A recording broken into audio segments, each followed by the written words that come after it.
कहानी स्टार्ट होती है और हमें एक गॉडेस का स्टैचू दिखाया जाता है, यानी कि एक देवी की मूर्ति को दिखाया जाता है जो कि अनाज और दौलत का सिंबल थी और ये दुनिया का मानने का एक जरिया था कि वो अपनी दौलत को पैदा करती और बांटती है। और अब इस मूवी में ऐसा माना जाता है कि जब ये दुनिया नहीं बनी थी तो इस देवी ने बहुत सारे बच्चों को जन्म दिया, यानी कि पैदा किया था। यहाँ पर जो इसका पहला बेटा हस्तर था जिससे वो बहुत ज्यादा प्यार करती थी, लेकिन वो इसकी सारी दौलत, अनाज और इसकी पावर्स को खुद लेना चाहता था। उसने अपनी माँ से सारा सोना तो ले लिया, लेकिन जब वो बाकी अनाज को लेने लगा तो उसके बाकी बहन भाइयों ने उस पर अटैक कर दिया और उन लोगों ने अनाज को बचा लिया। और यहाँ पर उसके बहन भाई उसे मारने ही वाले थे, लेकिन जो हमें मूवी के स्टार्ट में दिखाई जाने वाली मूर्ति है उसने उसको बचा लिया। पर अब उसकी लालच की उसको ये सजा मिली कि कोई भी वहाँ पर उसकी पूजा को नहीं करेगा। और सालों गुजर जाते हैं और वो अपने बेटे को अपने अंदर छुपा कर रखती है। अब वो जगह तुम्बाड़ जहाँ पर उस मूर्ति ने अपने बेटे को अपने साथ रखा हुआ था, तभी वहाँ पर वो लोग उस जगह को टेम्पल बना देते हैं और वो हस्तर की पूजा करने लगते हैं, जिसकी पूजा यानी कि इबादत करने से मना किया गया था। क्योंकि सब लोग अब उसकी पूजा करने लग गए थे तो ये देखते हुए उनके बाकी देवताओं को यानी कि बाकी गॉडेस को गुस्सा आ जाता है। इस वजह से जिस जगह पर हस्तर का टेम्पल बनाया गया था, अब वहाँ पर बाकी देवताओं ने उस गाँव को कर्ज में ले लिया और अब इस वजह से उस गाँव में बहुत ज्यादा बारिश शुरू हो गई जो कि कभी नहीं रुक रही थी। और अब काफी साल गुजर जाने के बाद हमें इस गांव तुम्बाड़ में एक औरत को दिखाया जाता है। अब वो औरत एक सरकार के बाड़े में आती है और यहाँ पर एक ही पंडित जिंदा था जिसका नाम था सरकार, इसीलिए इस जगह को सरकार का बाड़ा कहा जाता था। यहाँ पर आकर वो सरकार से गोल्ड का कॉइन मांगती है, लेकिन सरकार उसको जवाब देता है कि ये कॉइन ऐसे नहीं मिलता, इसके लिए कुछ न कुछ करना पड़ता है। इसके बाद सीन शिफ्ट होता है उस औरत के दोनों बेटों की तरफ। इसके बड़े बेटे का नाम विनायक राव और छोटे बेटे का नाम सदाशिव राव था और यहाँ पर दोनों बेटे अपनी माँ का इंतजार कर रहे होते हैं क्योंकि वो रोजाना उस सरकार के पास जाया करती थी और आज वो काफी ज्यादा लेट हो गई थी। और यहाँ पर इसके दोनों बेटे आपस में बात करते हैं कि दादी को खाना कौन देगा। बेसिकली इनके घर में एक बुढ़ी औरत रहती है जिसको ये सब लोग दादी कहते थे और उस दादी की एज बहुत ज्यादा थी और उनकी पूरी बॉडी बुरी तरह से खराब हो चुकी थी। इसके बाद उसके दोनों बेटे दरवाजा खोलकर घर के अंदर आ जाते हैं और थोड़ी ही देर बाद उनकी माँ भी आ जाती है। तभी उसका बेटा अपनी माँ से पूछता है कि क्या आपको गोल्ड का कॉइन मिला है। यहाँ पर सीन शिफ्ट होता है और उन सबको पता चलता है कि सरकार की डेथ हो गई है। वो लोग उस सरकार का फ्यूनरल करते हैं। इसके बाद वो औरत अपने बेटों से कहती है कि वो लोग यहाँ पर नहीं रहेंगे। तो आप सभी लोग जानते हैं कि ये कहानी हमें बहुत ही पुरानी दिखाई गई है। उस वक्त में गाड़ी या मोटरसाइकिल नहीं हुआ करते थे, तभी ये औरत अपने बेटों को दूसरे शहर जाने का कहती है। इसके बाद सीन शिफ्ट होता है और हमें दिखाया जाता है कि उसका एक बेटा दरख्त की टहनी पर बैठा हुआ था, तभी वो अचानक वहाँ से गिर जाता है और बहुत ज्यादा जख्मी हो जाता है। तभी उसका दूसरा भाई विनायक राव अपनी माँ को बुलाने के लिए जाता है और उसकी माँ उसको वैद्य के पास लेकर चली जाती है। तभी उसका बेटा विनायक राव उससे पूछता है कि अगर दादी को भूख लगे तो मैं उसको क्या कहूँ। तभी विनायक राव की माँ उसको कहती है कि उसको खाना दे देना और अगर इससे ज्यादा वो तंग करे तो उसको कह देना दादी सो जा वरना हस्तर आ जाएगा। और इसके बाद सेम ऐसे ही होता है और फिर अचानक से उसकी दादी उसको कहती है कि क्या तुम्हें खजाना चाहिए। तभी विनायक लालच में आकर उसके दरवाजे के पास चला जाता है कि शायद दादी खजाने का रास्ता बता दे। जब विनायक अंदर आता है तो दादी उसको कहती है कि सरकार के बाड़े में खजाना है। इससे पहले विनायक कुछ और पूछता दादी उस पर अटैक कर देती है और दादी उसको पकड़कर मारने लगती है और कहती है कि आज मैं तुम्हें खा जाऊंगी। और विनायक यहाँ पर उस नाम को याद करने की बहुत कोशिश करता है जो उसकी माँ उसको बता कर गई थी और दादी विनायक को खींचकर उसकी गर्दन काटने के लिए उसको अंदर ले जाती है। और फाइनली यहाँ पर विनायक को वो वर्ड याद आ जाता है जो उसकी माँ कहकर गई थी, सो जा दादी नहीं तो हस्तर आ जाएगा। और ये सुनते ही दादी सो जाती है और तभी वहाँ पर विनायक की माँ भी आ जाती है। विनायक अपनी माँ से अपने भाई के बारे में पूछता है और उसकी माँ कुछ नहीं बताती क्योंकि विनायक का भाई मर चुका था। और उसकी माँ अब उसको कहती है कि हमें यहाँ से फौरन निकलना होगा। और सुबह होते ही ये लोग एक बोट में बैठकर दूसरे शहर के लिए रवाना हो जाते हैं। और अब विनायक फिर से अपनी माँ से उस गोल्ड कॉइन के बारे में पूछता पूछता है। तभी उसकी माँ विनायक को एक गोल्ड कॉइन दे देती और विनायक अपनी माँ से कहता है कि अगर हम दादी को खाना नहीं देंगे तो वो ऐसे ही शायद भूखा रहकर हमें खजाने के बारे में बता दें। लेकिन उसकी माँ यहाँ पर उसको चुप करवा देती है और अपनी कसम देती है कि वो आज के बाद इस तुम्बाड़ गाँव में नहीं आएगा। शायद उसकी माँ ने अपने बेटे को खोकर अपनी लालच का सबक सीख लिया था। इसके बाद हमें 15 साल बाद का सीन दिखाया जाता है, जहाँ पर हम ये देखते हैं कि विनायक अब बड़ा हो गया था और वो दोबारा से तुम्बाड़ गाँव में आता है, क्योंकि शायद आज भी उसके दिल में इस बात का लालच था जिस खजाने के बारे में उसकी दादी ने उसको बताया था।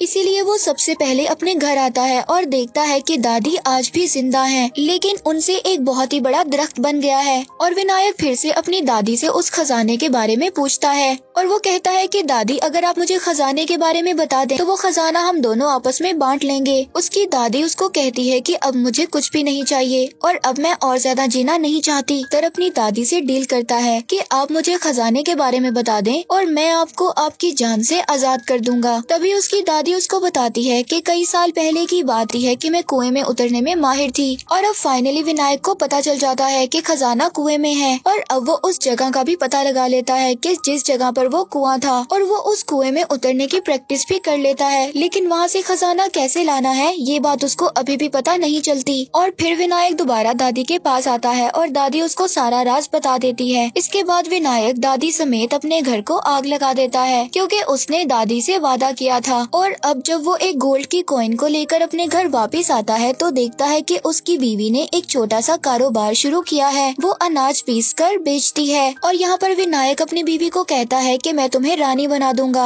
अब हमारे पास बहुत ज्यादा पैसे आने वाले हैं और हमारे यहाँ पर दिन बदल जाएंगे और हम बहुत ज्यादा अमीर होने वाले हैं। और फिर विनायक अगले दिन अपनी हालत को ठीक कर उस पंडित के पास आता है जिससे उसने कर्जा लिया था। वो उसको वो गोल्ड की कॉइन दिखाता है और उससे पूछता है कि ये कितने पैसे की है और यहाँ पर विनायक अपना कर्ज वापस कर देता है जो उसने पंडित से लिया था। और अब विनायक इसी तरह कुछ दिन बाद तुम्बाड़ गाँव जाता और वहाँ से कुछ गोल्ड की कॉइन्स लेकर आ जाता और उनको शहर में आकर बेच देता था। इसी तरह वो दिन ब दिन अमीर होता जा रहा था और इसी तरह विनायक का घर भी बदल गया था और उसकी कंडीशन भी काफी अच्छी हो गई थी। और अब उस पंडित के दिल में भी लालच था जिसके पास से विनायक ने कुछ पैसे लिए थे और अब वो पंडित विनायक के पास जाता है और उसको कहता है कि वो उसे अपने काम में हिस्सेदार बना ले। लेकिन विनायक उस पंडित की बात को नहीं मानता। अब उस पंडित के दिल में लालच था कि वो भी तुम्बाड़ गाँव जाकर गोल्ड की कॉइन्स को लेकर आए। तभी वो पंडित 2 दिन के लिए एक औरत को पैसे देता है कि वो विनायक के साथ रहे, तभी वो तुम्बाड़ गाँव जाकर उस खजाने का पता करेगा। लेकिन वो लड़की और ज्यादा पैसों के लालच में विनायक को सब कुछ बता देती है। इसके बाद सीन शिफ्ट होता है तुम्बाड़ गाँव की तरफ। वहाँ पर हम पंडित को देखते हैं जो अब तुम्बाड़ गाँव में पहुँच गया था। इसके पीछे ही विनायक भी आ जाता है जिसकी नजर सिर्फ पंडित पर थी। लेकिन विनायक जानबूझकर उस पंडित को सब कुछ दिखाता है कि वो किस वक्त क्या करता है। और वो पंडित देखता है कि विनायक एक कुएं में उतरता है और उसके कुछ देर बाद वहाँ से बहुत ज्यादा गोल्ड की कॉइन्स लेकर आ जाता है और अब वो पंडित भी ऐसा ही करता है। इसके बाद पंडित कुएं में उतरकर काफी आगे जाता है क्योंकि रास्ता बहुत ही ज्यादा तंग था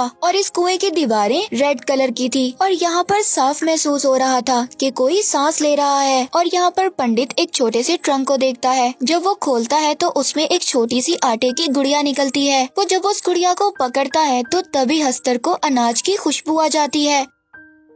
अब वो हंसकर उस गुड़िया के साथ ही पंडित को भी खा जाता है। इसके थोड़ी देर बाद ही वहाँ पर विनायक आ जाता है और वो देखता है कि पंडित का भी वही हाल था जो उसकी दादी का था। लेकिन पंडित ने कभी शायद विनायक की मदद की थी, इसीलिए वो उसकी मदद करता है और उसको उसकी जान से आजाद कर देता है क्योंकि शायद वो बहुत ज्यादा दुख में था। बेसिकली यहाँ पर एक वरदान था क्योंकि इंसान कभी भी हमेशा जिंदा नहीं रह सकता। लेकिन हस्तर का ये कर्ज था कि कोई भी जब उसकी जगह पर आएगा या वो उसको काट लेगा तो वो इंसान हमेशा के लिए जिंदा हो जाएगा। लेकिन हमेशा जिंदा रहने के साथ ही उस इंसान की बॉडी पूरी तरह से खराब हो जाएगी, जैसे कि हमें स्टार्ट में दादी की बॉडी को दिखाया गया था या फिर अब इस पंडित की बॉडी को दिखाया गया है। इसके बाद आगे कहानी शिफ्ट होती है कुछ साल बाद। हम यहाँ पर देखते हैं कि विनायक का एक बड़ा बेटा है जिसका एक पाँव खराब था और विनायक अपने ही घर में अपने बेटे को एक छोटा सा वर्क स्टेशन बना कर देता है जहाँ पर वो कुएं में नीचे उतरने की प्रैक्टिस करता है और रोज रोजाना इस बात को नोट करता है कि उसने ये काम कितने सेकंड या कितने वक्त में पूरा किया।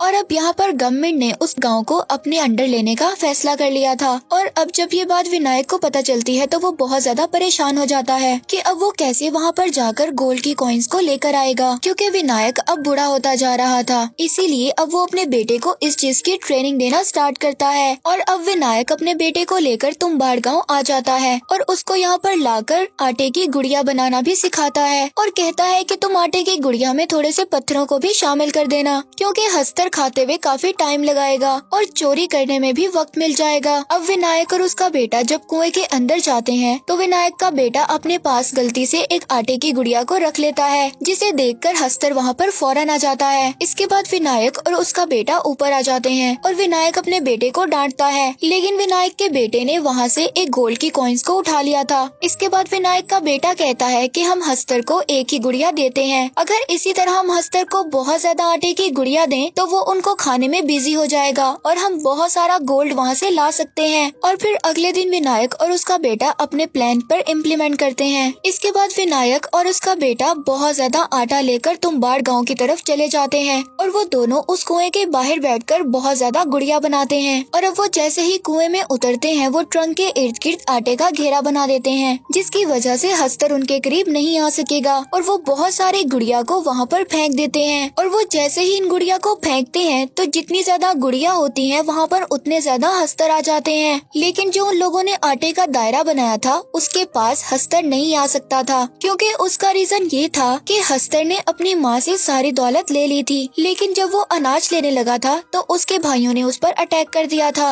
और उसके ऊपर इस बात का कर्ज था कि वो अनाज को अपने हाथों से नहीं ले सकता। तो यहाँ पर तो अनाज हस्तर को इंसान खुद दे रहे थे, तो वो इतने साल के बाद उस अनाज को क्यों ना खाता, और इसी वजह से वो उस दायरे को पार नहीं कर सकता था। और अब काफी रात हो चुकी थी। विनायक और उसका बेटा उसी दायरे में बैठ वो इस बात का इंतजार कर रहे थे कि जैसे ही गुड़िया खत्म हो हस्तर की तादाद भी खत्म हो जाएगी, लेकिन उनके पास एक और बड़ी गुड़िया पड़ी थी। अब विनायक उस बड़ी गुड़िया से छोटी छोटी गुड़िया बनाकर अपनी बॉडी पर बांध लेता है, क्योंकि यहाँ पर दोनों में से एक का सेक्रीफाइस करना जरूरी था। तो विनायक इसीलिए अपने आप को सेक्रीफाइस कर देता है और अपने बेटे को बचा लेता है। और अब वो खुद ब खुद उस कुएं से बाहर आ गया था। तो जैसे ही हस्तर विनायक के पीछे जाते हैं और इस घेरे से टच होकर सभी हस्तर मर जाते हैं और फाइनली ऐसा मोमेंट आता है कि यहाँ पर सभी हस्तर खत्म हो गए थे और अब विनायक का बेटा भी उस कुएं से बाहर आ जाता है। और फिर जब वो कुएं से आकर अपने फादर को देखता है और अब विनायक की भी वही हालत हो चुकी थी